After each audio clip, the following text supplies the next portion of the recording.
So in regards to stress, I can only speak from my own experience and my own um opinions about stress, because I mean it's a huge topic, and well, I can tell you that most diseases are actually based on stress.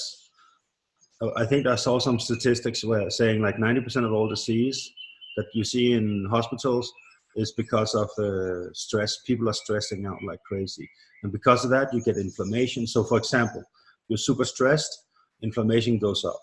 Chronic elevated levels of inflammation creates all kinds of other diseases, etc. So a lot of disease is actually stress related, including mental problems, etc. So stress is a huge topic. It's a stress is basically what kills us in the long run. So it's pretty important to have some strategies around your stress levels in your life. If not, then you will not be able to heal your problems, both mentally and spiritually and physically. So stress is a big deal. And so when it comes to that, we also need to accept the fact that life is stressful. You can't avoid stress. Stress is everywhere with everything in life. So for example, if you're raising children, you're definitely having stressful moments where you have to make a lot of decisions in one go, plus your attention needs to be divided into 24 things at the same time. And it is just what it is. There's nothing you can do about it. It is, life is stressful. So, but I personally believe that it's not so much these, because we have, so throughout the day, we have these peak moments of stress where there's a lot, like for example, I'm living a very isolated life from stress in the sense that, I mean, I'm in control of most of my day, and there's not a lot of people coming and going all the time, and I don't have a lot of things I need to relate to unless I insist. So I can relax quite a lot in my day, and yet there's always something stressful happening throughout the day. There's always something happening, like the phone rings, or well, actually my phone is always off, but the messages comes in and I have to answer that. While there's a little identity crisis over here with my partner, or some people come by and want to do something and say something, this and it's nothing what I'm going through compared to what other people are going through. And yet, you know, you cannot fully isolate yourself from stress. Even if you live in the middle of a forest all alone, you're a single person living in the middle of nowhere and nobody's there, you also have a stress moments, because you're gonna have to stress about how to get food on the table. You will stress about it's too cold or too hot, or maybe you cut yourself and you're all alone and you don't want to bleed out and die, or you know, whatever. We get stressed from when we get sick and stuff like that. So it doesn't matter what kind of life you have. Everybody is stressed pretty much every day in peak moments, some much more than others. Now, I don't believe that is actually really the problem. I think the problem is that we don't seem to be able to let go of the stress. So, for example, people who are stressed at work, they keep on stressing out about it after work. So when they're not at work, they will talk to all their spouses, their spouse and their friends, and even I've seen people who have a whole weekend free from work, and they spend that whole weekend talking about how stressful their work is. And so they basically are stressing themselves out throughout the whole weekend as well, on top of the whole work week. And so I think stress is amplified by the fact that we are not in the present moment. We're not being right here, right now. And because of that, we're carrying it with us, and it gets amplified tremendously. And we are reliving the stress moments all the time. And that's when I feel we are in trouble. And so it reminds me of seeing. So my teacher, Sri Ravi Shankar, so he's sitting on this stage and talking about meditation and relaxation and breath work and all that stuff. And a lot of people are raising their arms and asking questions. And many of them are asking questions such as, Guruji, my partner is stressing me out, and this is stressing me out, and there's this problem, that problem, blah, blah, nonstop asking these questions, which is fine. But I've seen him many times ask them, but how are you right now? Like, how are you right now? And they're like, and they actually get a little confused because they're actually sitting talking. Their minds are in the past, reliving the story, whatever it is that they have. And then he says, but how are you right now? And they always get this little jolt. And they're saying, well, right now I'm fine. Because usually 98% of the time, 99% of the time, whatever problem you're having is actually not a problem in this very moment. Like right now, there is no problem. And that's kind of the normal base reality most of the time for most people, which is that we don't have a problem. Most of the time we don't have a problem, but we carry them with us. And because we carry our problems with us, we also carry the stress with us. So it's becoming chronic stress, and that's what's killing us. The human body, the human mind, our human condition is designed to handle very strong peak moments of stress. Millions of years of biology is based upon us being able to handle stress in peak moments for survival, and then let it go and move on, and we'll be fine. But we don't do that anymore. We keep on reliving it.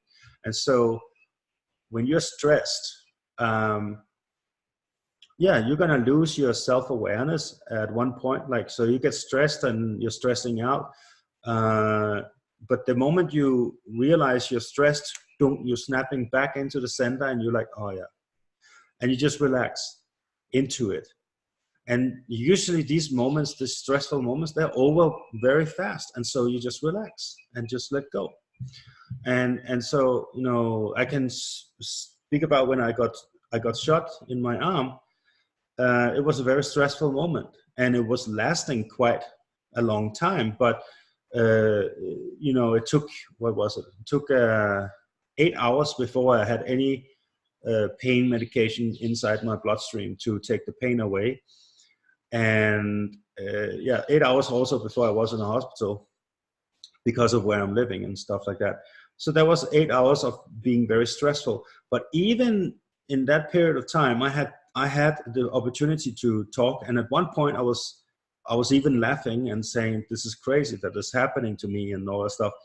And so it wasn't entirely stressful the whole 8 hours. And then when I got the pain medication, suddenly I could relax. Like, it was like the pain was over, and I was like, oh, well, okay, chilling out now. And so, just being in the moment, being present in the moment. And so that's like an extreme version. But for example, yesterday I had a stressful evening, and it was stressful so there was a personal drama story going on. I don't want to go into details, but the triggers, there was an emotional trigger for this person and for me. We both had this trigger going on, and so but the trigger was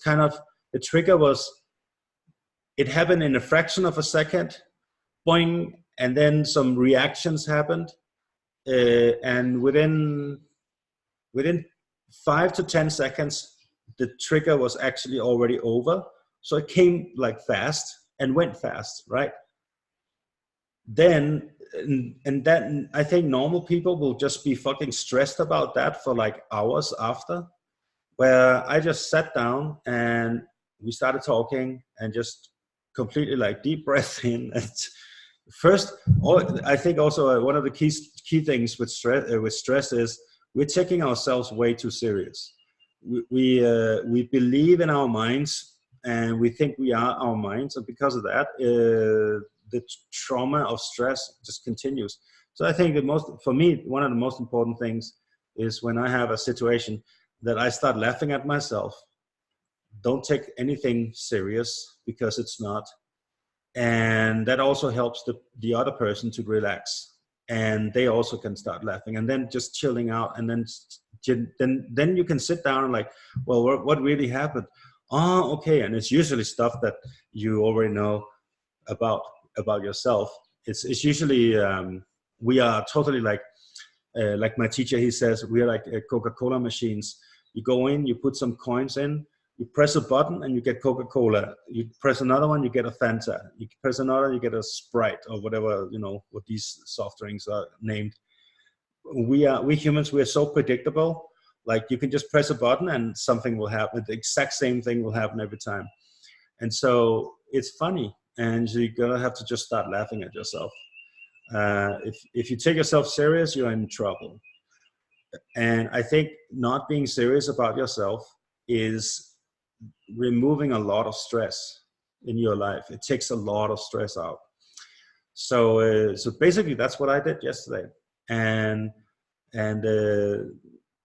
so, it's diffusing the tension that got built up so fast. Boom, it goes away so fast, and it goes away really fast because you don't take yourself serious.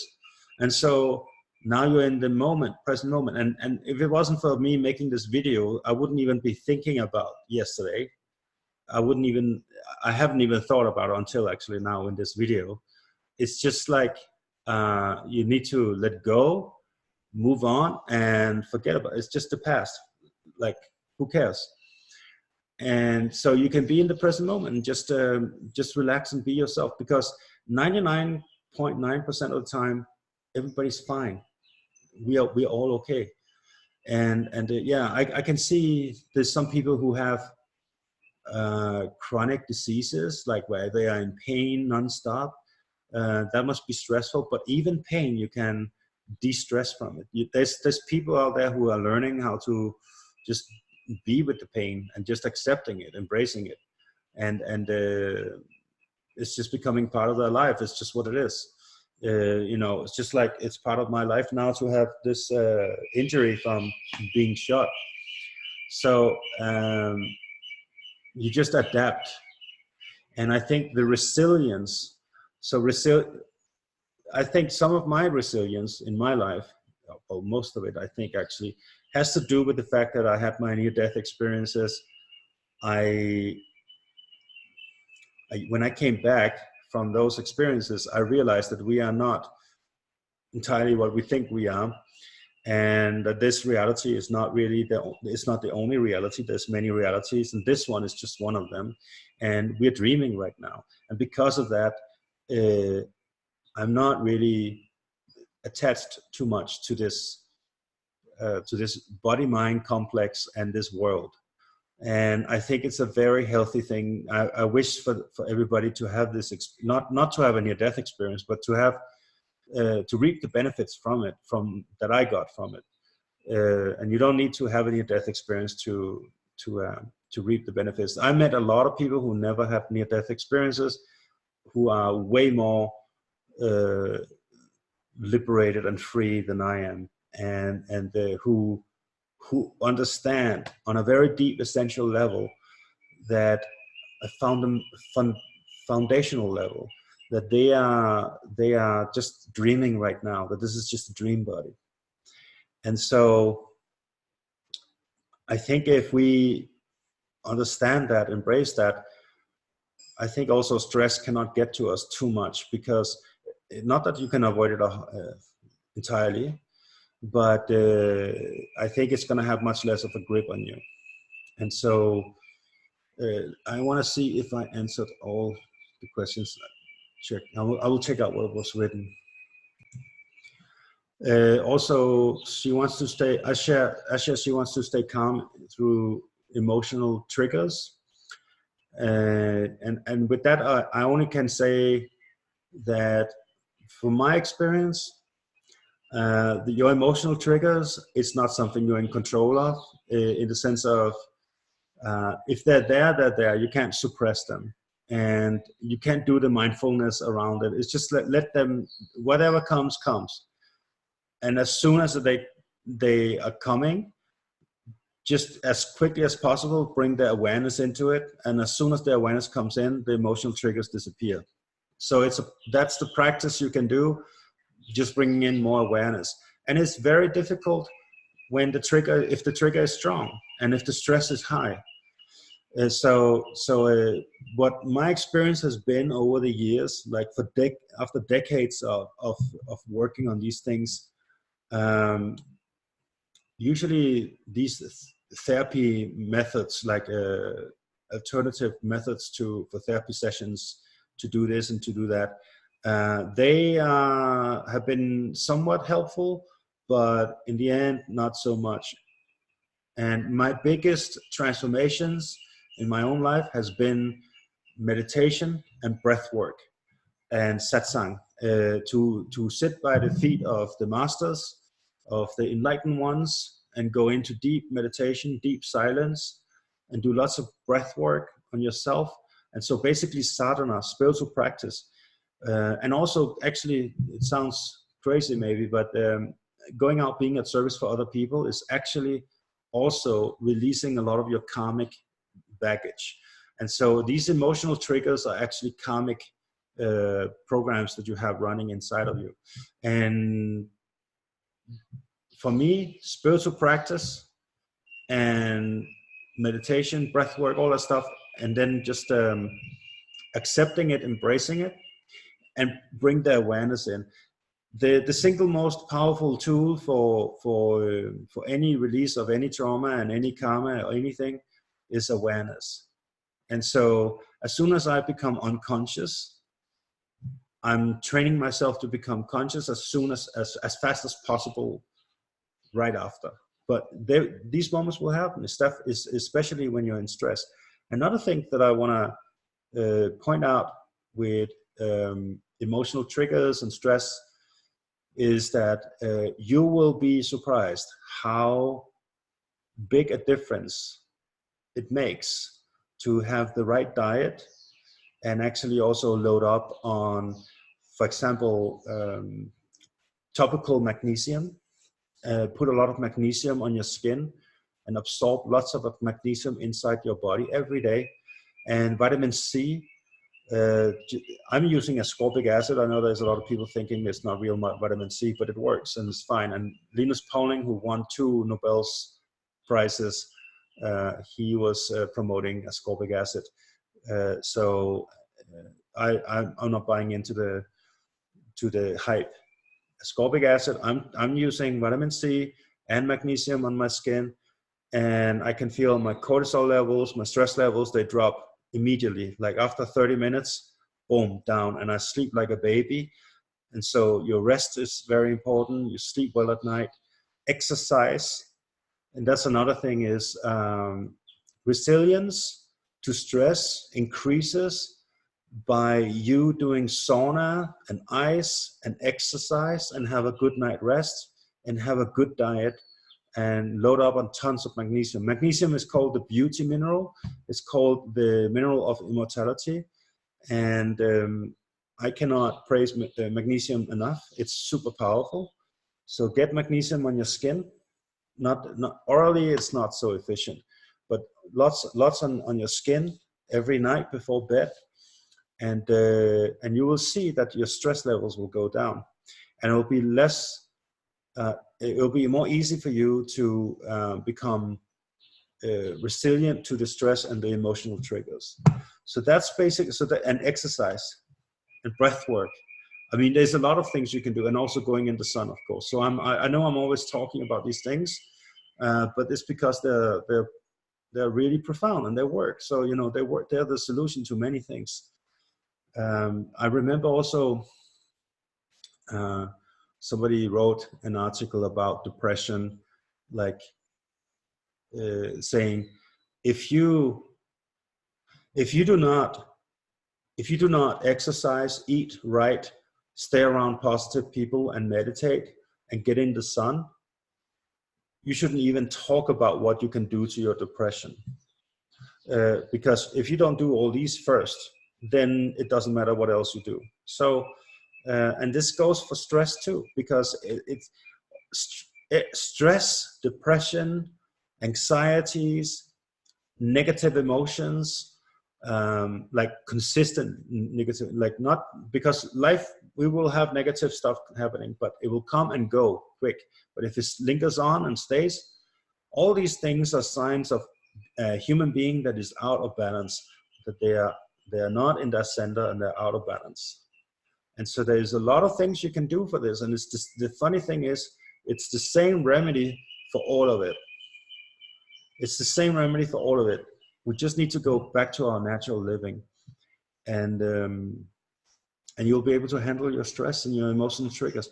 And another thing is, again, back to don't take yourself serious. So if you get fucking triggered, get fucking triggered, you know? And so it's like, okay, I got triggered. I'm an ignorant, unconscious fool, and I was acting like a moron.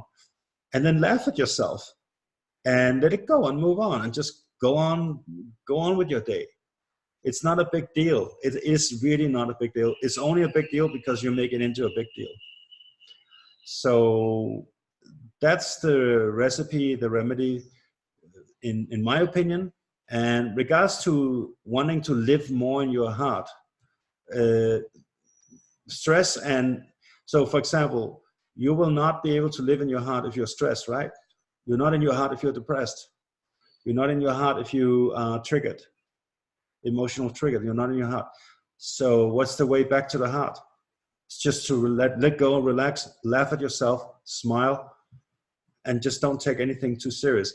The moment you laugh, you're in your heart. You cannot be mentally, when you're sneezing, when you have an orgasm, and when you are laughing. These are three states of consciousness, or states where your body is doing certain things, where you are not able to be in your head, you will be in your heart. And so start laughing some more. You can't run around orgasm all day, all the time. so laugh more. Children are laughing 17 times more than adults. And so we adults, we have lost something here, and we need to get back to it. So start laughing at yourself. And the moment you're laughing, you're in your heart. It's not that complicated. You don't need to take long courses and learn crazy techniques. It's very simple. You just stop thinking, stop being mental about it, forgive yourself, and let go and laugh and love. Okay, ciao.